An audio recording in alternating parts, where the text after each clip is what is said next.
We all have loud thoughts, so many of them. The anxious ones, the sad ones, the angry ones, the ones that keep us stuck, small, and playing it safe. And then there are quieter ones, underneath it all. The one that nudges you, the one that knows. I'm Christina, a clairaudient angel messenger and angel Reiki master teacher. I hear the angels speaking to me in my own voice, and I'm here to help you do the inner work to hear yours. This is Awakening to Your Soul Self. Grab a cup of tea, get cozy, and let's cross the bridge together. Please note, I am not a licensed therapist, counselor, or medical professional. Everything shared on this show comes from personal experience and spiritual guidance. If anything resonates deeply and you feel you need additional support, please reach out to a qualified professional. Hello, lovely souls. Welcome back to the Awakening to Your Soul Self podcast. I'm so excited for this episode. Not only have we both been through Julie Jantz's Angel Reiki School, she's also a certified Angel Reiki Master, intuitive guide, an energy mentor. She also has her own podcast, Intuitive Wisdom Podcast. What's really cool about Margaret when I was kind of researching her is that her background came from the science world. She bridges the science world and the spirit world together. She also takes spaces of houses and homes and aligns that energy. I haven't had anybody talk about this recently on the podcast, or I don't think any episode whatsoever, but I've been talking to this about my mom just a few weeks ago. I was like, Mom, my room just feels so stagnant. I don't know how to kind of clear that energy. So I'm going to ask her those questions, because I'm a firm believer that we do need to like kind of move the energy in the rooms, not only with her herself. So welcome, Margaret. I know that was a long intro, but it's what Spirit was bringing through. Thank you so much. I'm very excited to be here. Perfect. So I always start with all my guests is kind of tell us a little bit about yourself and your spiritual journey up to this point. Yeah, thanks so much. Well, like you said, I clear and reset energy in homes so that the space feels calm and supportive and aligned. My spiritual journey really started, I was always kind of interested in it in the background, but it really took off during COVID. I felt like my life before COVID was kind of a horizontal marathon, and I was just kind of holding it together.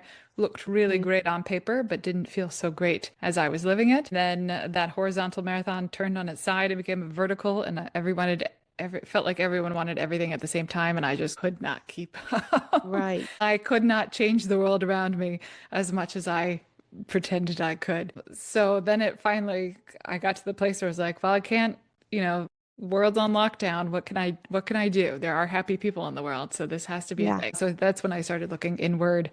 I came across meditation, started with just a minute timer on my phone after work each day. That was really difficult in the beginning to just sit with my thoughts, but slowly started to extend that, kept that up as a daily practice. After a few years, I noticed my hands were really hot after meditation. Then I looked up what that was. One thing that could be was to be a sign of being an energy healer. Then I started looking up teachers and following Julie Jantzis. You mentioned we both studied with her. After I followed her for about a year, I said, okay, I want to do that Angel Reiki school. I thought it was so interesting that it combines. I've always been very interdisciplinary, even in my scientific work. I studied biotechnology. So there was always these connections. So this idea of learning Reiki and mediumship, or just opening that door, fascinated me, and I really enjoyed it. So I did that for about a year after graduating with people. It's opened up my world. There's just no words sometimes to describe what I'm a visual person. I see a lot in my mind's eye, and to witness other souls is a beauty beyond what I had ever seen before. I really very much appreciated that, learning more about angels and working with archangels. Having that open up for me, knowing I could ask for help, has made me a much calmer, happier person. I wouldn't say my life's changed much at all from the outside, but from the inside out, completely different. And then I started getting, you know how sometimes the universe starts putting things in front of you. 100%, yes. Yeah, those wonderful angels were dropping hints of spaces. Like I'd hear a podcast about it, or something would come up somewhere else. Like I would just keep seeing it. And I, at some point, kind of got a little frustrated, and I sat down to journal one evening, and I was like, all right, spirit guides, what gives? I love spaces. I grew up, we moved around a lot. So I had a lot of experience seeing other spaces, living in other spaces. I was kind of generally aware that spaces held energy, but I never had the language to put with it. So when I was journaling that night, I said, well, here's what I've learned. Here's what you're showing me. How do I go from A to B? Like, I don't get it. And I got a bit of a divine download of how I could map the chakra system and the Reiki healing with spaces. I work now mostly remotely with a blueprint and go room by room, just as I would have done remotely on a body graph for a person. And I get lined up. Each house is different, but the rooms line up with the major chakras or energy centers. And that is more like when we do the mediumship, what's a good way of describing that? You get kind of little clues and pieces. And the more you do Yeah. it, you get this like glossary of, okay, this symbol means this for me. So I know if the angels bring that in front of me, that's what they're trying to tell me. Same thing with the home energy clearing, but now it also includes these energy centers. So if I see that a room lines up with being a chakra, excuse me, the crown chakra, then I know, oh, this is a great place for them to connect to spirit or have an altar to ancestors. There's something to do with that. Like it's another clue of how to read the energy in the space. And yeah, I've just gone from there. It's beautiful. I think my first experience of that was actually in this house. My parents bought this house 2015, and I was with them house hunting when I would come home for college. I stepped into because this is a mother-in-law apartment that I'm using for my space. Hindsight is 2020, but we stepped into this part first. Before I knew I was like intuitive and stuff, I said, Mom, this is the house. Like I can't describe to you Why? how I know that, but this is the house. A couple of weeks went by and I was already back in college. She said, we just bought it. And I was like, the one that I told you to buy? And she's like, yes. And I'm like, yes.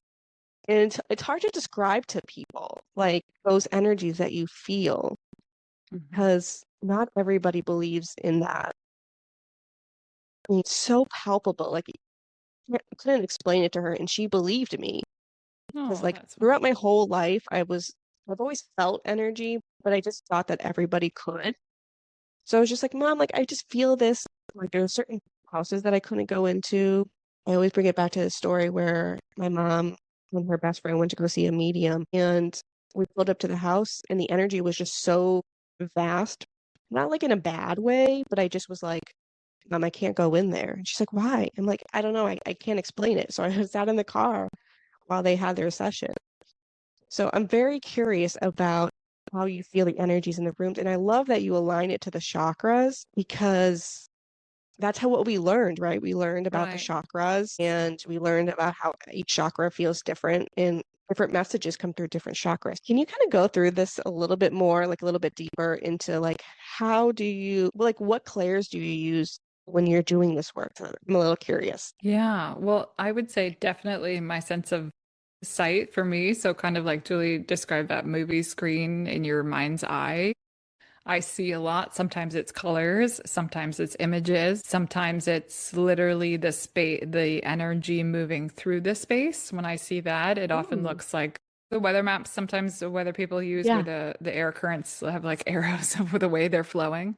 I'll right. see that for the energies through Ooh, the space. Angels often for me come across as brightness, but I also get a feeling or that knowingness, and I hear. My intuition is often a whisper, so sometimes I'll hear words, or sometimes a full message. I had a couple new experiences with my last reading.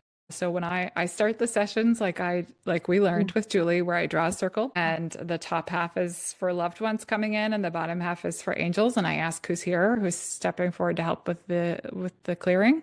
I work mostly with I find that in these sessions I get more angels than loved ones, and angels are doing the alchemy work, so they're doing the work.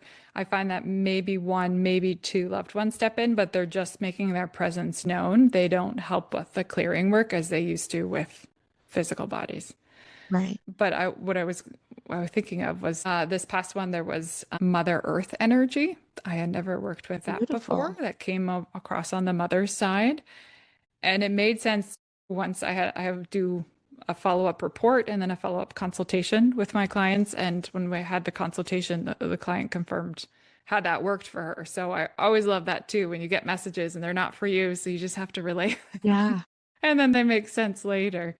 But the Mother Earth energy or spirit gave a whole message at the end of the clearing. So I just wrote that all down. So sometimes I hear like a whole message and not just a word. And then I go room by room. I do as I would in person. So I start with the outside perimeter, any outdoor space and go Okay. around the house. And then I go in the front door and I clear all the doors. Each house seems to, how do I say that? So when I worked energy with people, I don't know how it works for you. I would always get some sort of symbol for each person of, okay, we're done here. Next time to move on to the next one. And that also happens now, but I also get pulled more into which modality to use. If I work with crystals, some Okay. houses are pulled more to crystals, so I will intuitively pick from my crystal collection and put them down at my desk when I start. I do sage the space where I work and myself before I start. Then I'll kind of just be intuitively guided to where to line up the crystals, and that might change during the session. Like I might move them to a different room or a different space. Yeah. Sometimes it's sound. I have a sound bowl I use. So the Oh, beautiful. doorways, there was a home recently where the doorway is kind of separate from the room. Usually it's one clearing for the doorway and then the room and then back out. Every doorway in her home required sound for clearing. I always love to talk about intention and blessing. I still speak even to the angels when I'm working because I think that is just so powerful. We forget how powerful our words are. But those are the main modalities there. Each space kind of pulls me in a different direction, and I just go room by room, ask if there's anything else, and go with that flow. It's beautiful. Mine is interesting because I'm a visual person, but I don't see when I do Oh intuitive yeah. things. So the way that Julie always describes it is there's always, I think it's like 1 in 10 or 10% people don't experience that particular gift. And I feel like I'm part of that 1 in 10 where when I close my eyes, I just see dark. I just see black. But if I open my eyes and kind of focus on my mind's eye, I can see a little bit more than if I were to close. Okay. Yeah, I don't And always close my eyes, but I oh, okay. in the mind's eye.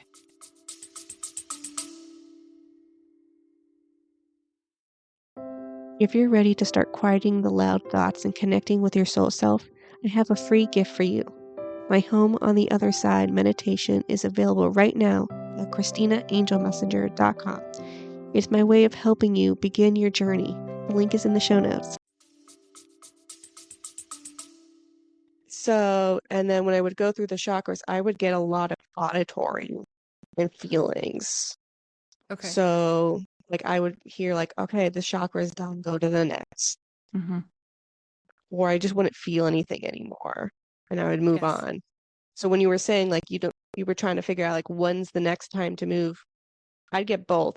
Or I would get one or the other, depending how the angels are really coming through. The energies are so different. Like you were saying you're doing remote. Same thing. Energy is there's no like physicalness to it. You don't need to be with a physical body. That's why I offer my sessions both in person and remotely, because energy there I can feel your energy from all the way over there. So like I had somebody in my cohort who was from Australia and I could feel her energy when I tapped in all the way from over there. So I think it's beautiful that you're doing remote because how can you It's clear so much everybody? fun, isn't it? I feel like even though we have so many signs and get so many validations, we're still human. And so when you have that experience, you're like, wow, so cool. It's so cool. Another Energy is validation. so cool. So cool. So with your energy work within the home, is it just energies or do you like work with the energies of the furniture? Because everything is, do you like suggest certain things to be moved or removed depending on the energies, or is it just like, you know what The I'm saying? Like, angels I don't know how to do. describe it. I know exactly what you're saying. So traditional like feng shui, you come in and you look at the layout Yes. relative to the geography and the energy of they have their own system, kind of like the chakras, where the intention for this space is the kitchen. All right, the kitchen also means this, and this, and it demands this, and this. So there's a very mapped out system. The energy I do isn't so specific because I don't necessarily see the furniture, but I always get messages and I always relay Oh, them. okay. So let's say I've had some where like it's a high traffic area and the angels say this builds up really quickly. Would be great if you want it. It's all I love how loving and subtle spirit is. So for me, it Yes. always comes across as like, if you would like to, there's always more. So if you would like to, you can add a rock crystal here to help absorb that. Or I'm getting a lot of, sometimes I see it in earth elements I feel overwhelmed with like water. And then I Mhm. think, okay, that energy is really flowing through here. That needs to be grounded. Maybe bring some earth elements. So whether that's an earth color, earth texture, or nature, how to balance that energy in this space. Sometimes they pick up on specific things. I had a reading once where I cleared the front lawn kind of, and I got Okay. this image of like old car parts, and at Oh, first I was like that's odd, why would I get that? So in my report I actually dumped it down a little bit, no offense to the angels, and I said there's some old things that are hanging out in the front, green space yeah. that you'll want to move to the back of your property because it's impeding the energy flowing in. And she was looking for more opportunity and abundance to come in. I was like, that's a obstacle for the energy. She wrote back afterwards and said, "Oh yeah, my boyfriend has old car parts out there." It's like, "Oh, I should have." I I have some hate when that people, happens. they lived way out in the country. I just didn't think about it. My ego took Yeah. over apparently. Sometimes I do see specific things or like you said, everything has energy, but we also have emotional connections or energetic connections Yes. to everything. So I had a woman once who had inherited a coffee table that was beautiful and lovely, but she tripped over it all the time. It took up a little too much space and she didn't want to get rid of it because of the Hmm. shame of having inherited it and it being nice. So, working through giving yourself grace, working through those emotions, allowing yourself to let go. A lot of energetic work in the home has to do with letting go because that then energetically creates space for what you're wanting to call in. Yeah. Yeah. So, sometimes Okay. it is things. I ask this because I have my grandmother who's passed. I have her red blanket that I have on my bed, which doesn't go with anything in my room. I just feel connected to it. So I was one, that's why I asked the question, because I was like, I wonder if certain things are having these energetic connections in the room.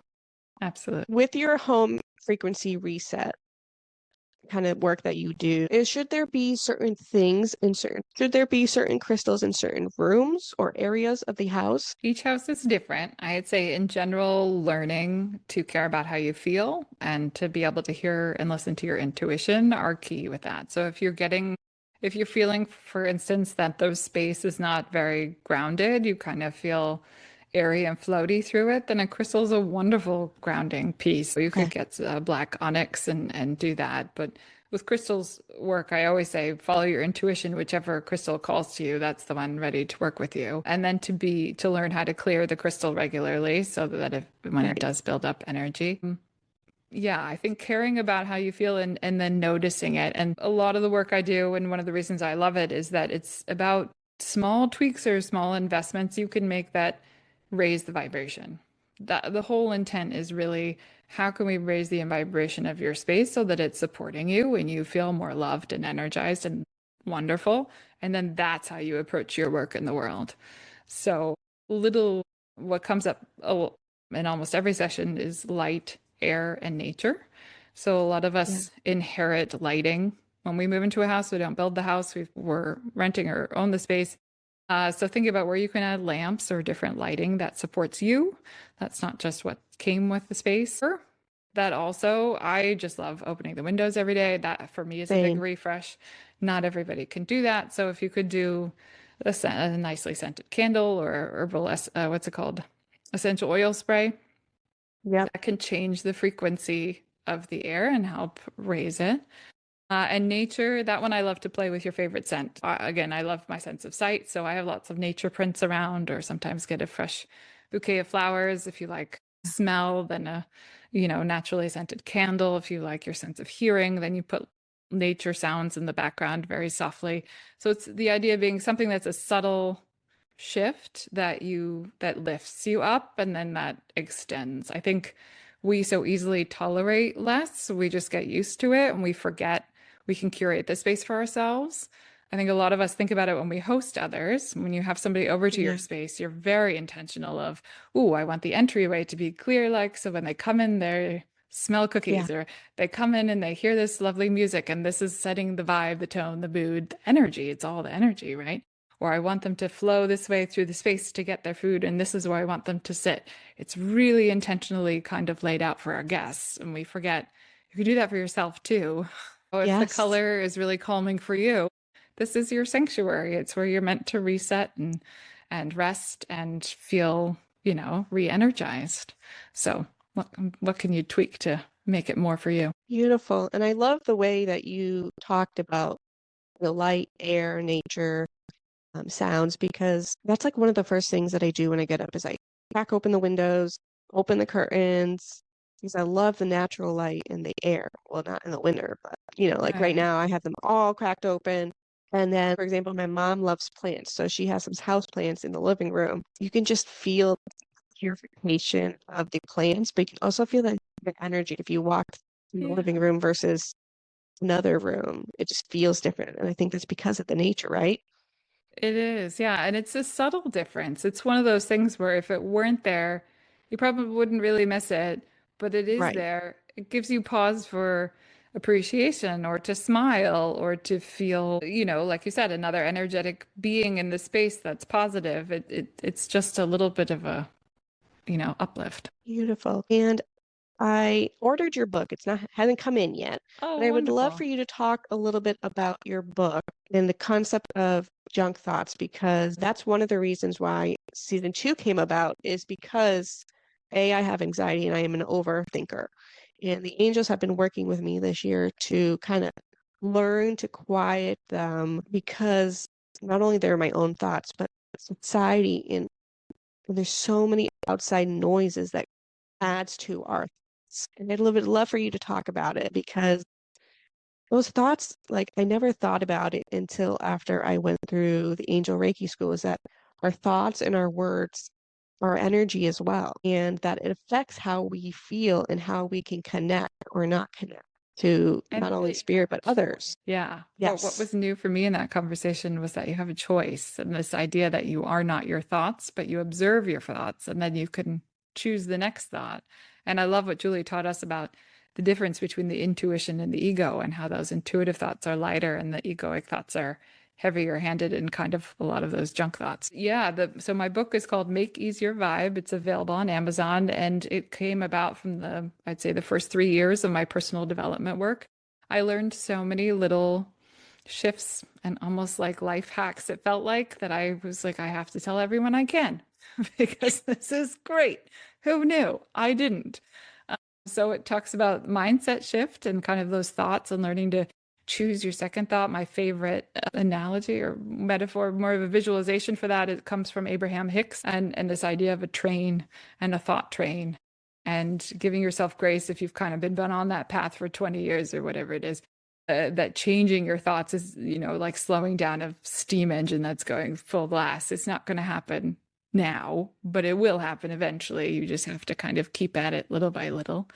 And it makes a huge difference. I'm now able to compliment myself when I look at myself in the mirror. That took years, but man, Right. it's way better on this side. It's enjoy that. And yeah, it relieves some of the pressure of the day. And that's why I called it Make Easier Vibe, because I want ease to be part of everyone's day and not something that we just save for vacation, but to allow I, life is what we experience, and so Yes. that feeling, that energy, that experiential quality, I feel like when I was growing up and learning, I didn't learn to put value on that. I learned to put value on different outcomes. So there are lots of little examples like that. Just made me think of how I learned like a champion is not created in a day when he or she earns the trophy. The Right. champion is created every day when you wake up and show up. So, like when I was writing the book, that took me years to get over myself to write. And I was like, well, if I show up 15 minutes a day, I'm a writer. I can call myself a writer Yes. and I will get it done. But today I'm a writer. This is great. So it was like these little steps. So there's mindset information, how to help you shift that energy information. That's when I first learned about the law of attraction and how you can become you are your own magnet in life, and that the world around you is reflecting your own energetic signal. And that Yeah. helped me take things less personally. When someone was kind of mean to me or it felt mean, I was like, well, what in my energy is reflecting this bad? I Yeah. didn't get angry at them right away. I was like, why am I a magnet for that? No, thank you. and that brought me to some more limiting beliefs and how I could work through those.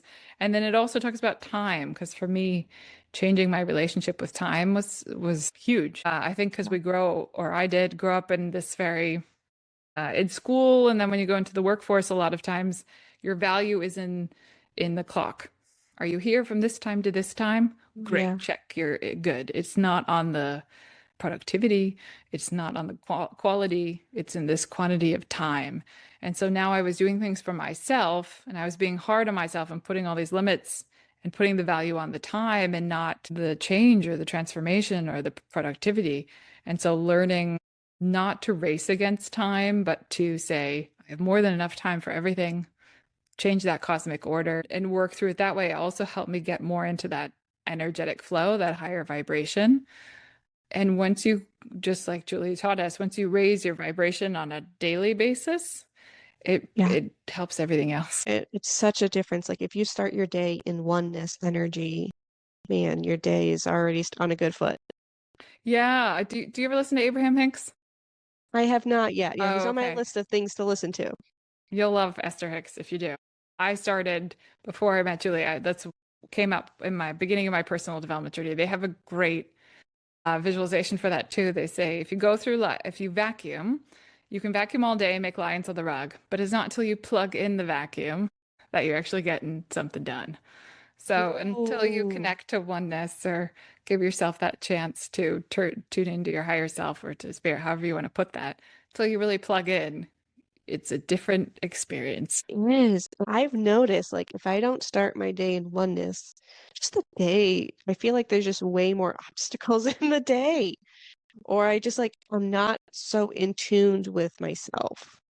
So now I've begun to just start my day with oneness. And it's not like this full blown meditation. Sometimes it's just like, all right, I just want to be in oneness and take a few deep breaths because it does Mhm. make a difference. There's so many quotes out there that's like, start the day off on the right foot. And it does really make that big of a difference. And energy, man, is everywhere. Like, being empathic, I just absorb other people's energy. And I end the day with just like releasing everybody else's energy because it's hard. Yes, and knowing that's available to you all the time. I think that's another thing Julie taught me. I was actually really frustrated with her when I first learned meditation is just a tool. I was like, wait, but I love meditation. It got me here.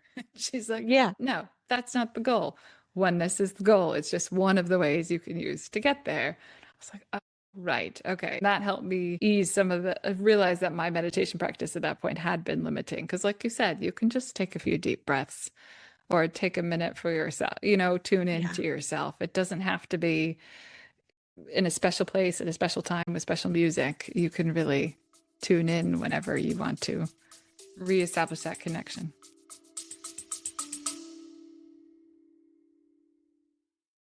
Did your spirit team send you a sign or message this week? I want to hear about it. Submit it through the Soul Self template on my website for a chance to win a free private 15-minute session with me. One listener is chosen every month. Details are in the show notes. Don't miss your chance. Yeah, and talking about being empathic, the angels were whispering to me, you probably feel other people's energy because you're not the only ones in your home, right? So the home is also picking up other people's energy, right? Mm-hmm. Yeah. And experiences. One of my favorite examples that I think we can all relate to is if somebody's had an argument in a room and you weren't there, and then you walk into the Ooh, room right away, somebody had an argument with them and yes. giving you that update.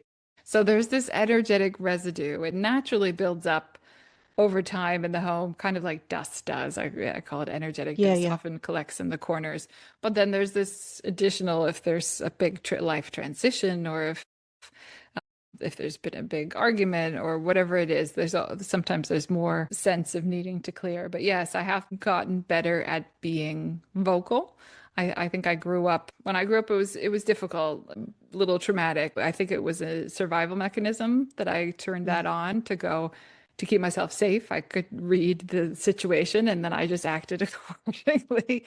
Now I understand, okay, wait, it doesn't have to just be a survival technique. It can also be this helpful skill, tuning in and asking if someone needs help or allow, respecting that each person has their own journey. I've learned that too. Yes. Stay in your own lane as much Hmm. as you might know the solution, they need to get there. How can I be supportive? Or if someone is feeling down, knowing that although misery loves company and they would love me to come lower my vibration, if I actually stay positive and don't take on that Yes. energy, that's more helpful. They'll then naturally rise at some point. But yeah, lots of different energies. Yeah. Is there like, let's say, like a routine that comes with the clearing? Like, should we be clearing X, X amount of days, X amount of weeks, years? Because energy can build up, like as you were saying, and energetic dust in the corner that starts to build up. Yeah, I think it really comes to tuning in how you feel. If that helps you feel better, then yes, do it regularly. I think this year, my opinion of that has quite changed. I've kind of come out of a lot of my routines and I try to Mm, feel into it more. So if I get the nudge, that room needs some help, then I just stop what I'm doing and I go pick my modality and clear it. So I think it's more about feeling when you're just like we learned the yeah. intuition of the ego, where that Yes. heaviness is. That's that stuck energy. So if you walk through an area or if sometimes it's an upgrade. So we used to have chip cereal bowls, like soup bowls in the house. And because when Yeah. I grew up, I learned you don't get rid of anything until you really can't use it. Yes. So Same. yeah. So they were usable, but they made me sad. They made me sad to use them. They made me sad to wash them. They made me sad to set the table. And so in doing this work, I realized that's really energetically pulling me down unnecessarily. I'm a big girl and Yeah. I own this house now. I could go ahead and just chuck those and go Check buy them. some Yep. new ones. And it didn't cost, I think it cost $20 for 4 new bowls. It wasn't the end of the world. It's been years and I still get excited to use those for my cereal.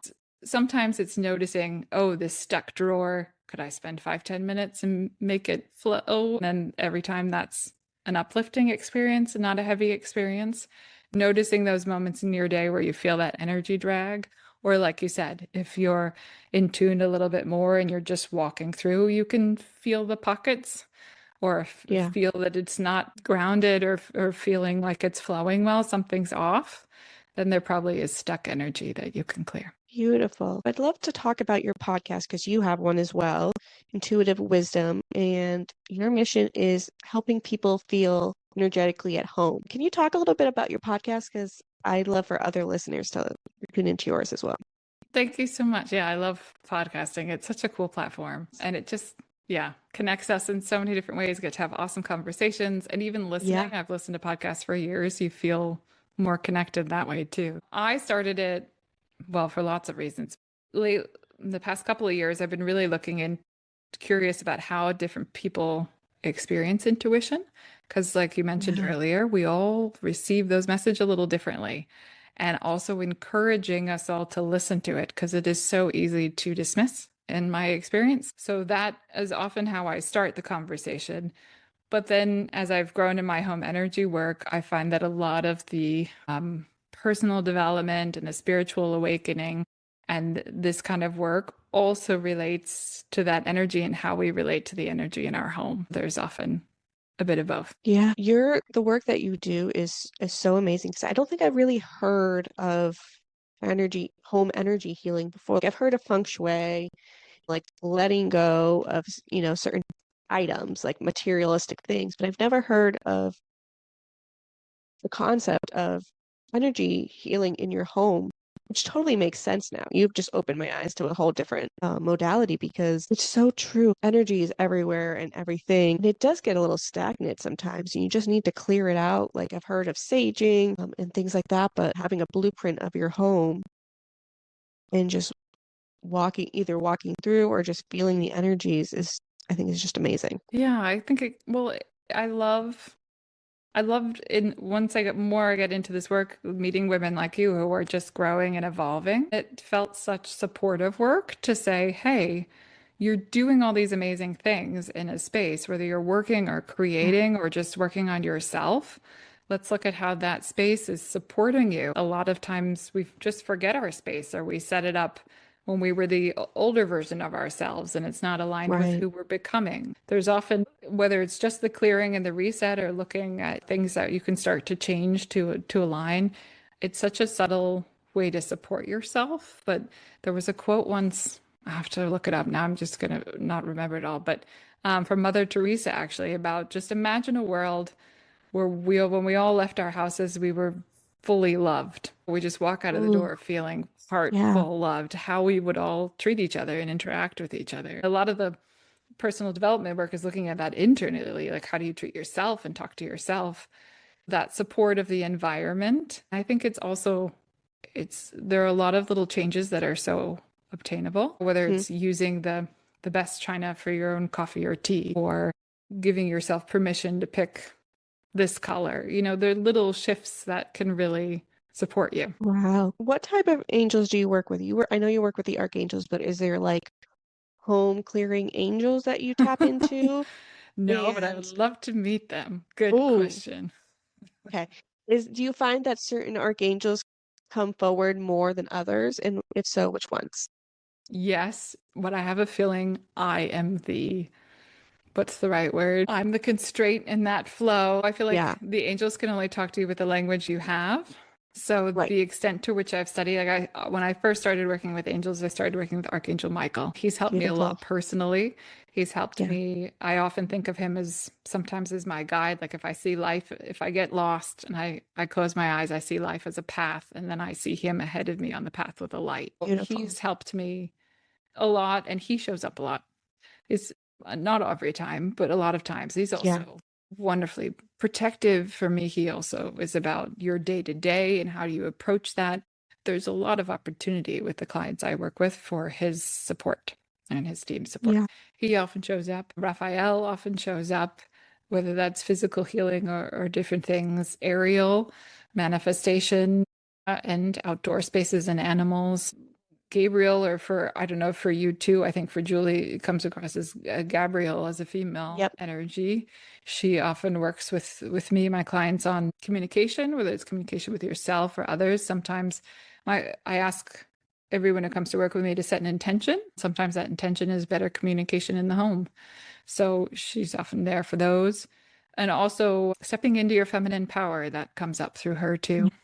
Zadkiel has come up. Metatron Oh, comes up interesting. sometimes. Yeah. Sometimes there are some that I don't work with as regularly where I have to go to my notes. So you're giving me clues and I don't understand them. So I have to go look up my angel notes and go, oh, Yeah. right, thanks. It's a little past my currently retained information. But Yeah, and it's a whole the mix. more I've you had work with them. seraphim too. Yeah, exactly. The more you work with them, the more I learn about them. Sometimes I find I want to write an angel book someday though, or I appreciate Ooh, Julie's even more because it's hard to find. Well, I'll learn about 100%. a new angel and then I'll go. I love my library. I always go to the library and look up stuff and I'm like, this is not what Yeah. I wanted. I need more information. Yeah, it's hard. You said you work with the seraphim too, right? Yes, they have helped actually in my last clearing. It was extraordinary. I think that house has extra energy. It almost felt like it was on ley lines. I don't know where it was. I don't get the address of houses, but I told the owner, I was like, you might want to look this up because there's something happening here that's pretty cool. And they all came in and did a huge uplift for that house. So, yeah, Beautiful. yeah, that was fun to watch. That's beautiful. I really wonder if there is like a home reset angels. If there is, you need to let me know. I should ask. I always preach. There are so many angels here to help you. All you have to do is ask. I will make a point and ask. Yeah. So my last question for you is, I ask this to everybody. What do you want the listeners to walk away from this conversation? Well, what comes to mind and was one of my favorite things is kindness. Kindness is a practice. Kindness is such an Yes. easy way to raise your vibration, whether you compliment yourself, whether you just give yourself grace or give yourself permission, whether you just tell somebody else they're doing a good job today. It doesn't take a lot. We all hear that when we're kids, like Yeah. the image of throwing a rock in a pond and the ripple effect, and kindness Yes. having that ripple effect. But I think energetically speaking, it's such a wonderful ripple effect across your community, your own energy field, your own home. It does take practice. I think it is also a practice where you form the habit. You think, oh, wait, in this moment, just like we were talking earlier about choosing your own thoughts and making the second thought a kinder thought to yourself. You always have the choice whether you get to the point where you're ready to not rush through the moment and have a second to make that choice. That takes practice. But choosing, yeah, to be kind to yourself and others, it always comes back to you multiple fold. Beautiful. Well, okay, Margaret, thank you for your work. I think you're gonna help a lot of people and energies of their homes. I can't wait to read your book. I just ordered it this morning because I forgot to order it when we scheduled. Sophia was like, "You need to order it." And I was like, "Okay, I'm gonna order it right now." So when I read it, I'll send you a message because I just Let me know. love the idea of it. Great. Thank you. Thank you so much for being on today's podcast, and I'm excited to see another graduate. I'm always trying to find other people and see what they do after graduating because everybody experiences it differently, but we all kind of get the same aha moments where we're like, this is what she was talking about. Yes. And also, one thing I really appreciate is it's helped me step into the confidence of being unique in the world. Because I think, although we're all doing the same thing in general, we're working with energy or being a medium or being a healer. Yeah, Nobody does it like you do. Nobody quite uses the 100%. healing modality like you do. In the day jobs I've had where there's just this sense of always being replaceable, whenever I get to do this work, I'm like, this is fun because there's nobody who does it quite like me and I can still help Yeah, people. It's lovely. we wouldn't all want to be the same. I tell people that all the No. time. If we were all the same, this would be a very boring life. Not to mention that, but we all have different needs. It's like when you Yeah, learn and you hear something and you can't take it in, and then you hear it from a different teacher who says the same thing with different words, and it makes so much profound sense. And you're like, oh, right, well, there's a fit for everybody. yeah. Need for Well, everyone. thank you again for being on the podcast. I really enjoyed this conversation. I hope my listeners do too. Thank you so much. Thank you, lovely souls, for listening to today's episode. I hope you have a blessed, beautiful day. Quieter voice, your intuition, your angels, your soul self. It's always there. Keep doing inner work to find it. Today's episode resonated, and hit follow or subscribe so we can keep crossing the bridge together. I'll see you next time.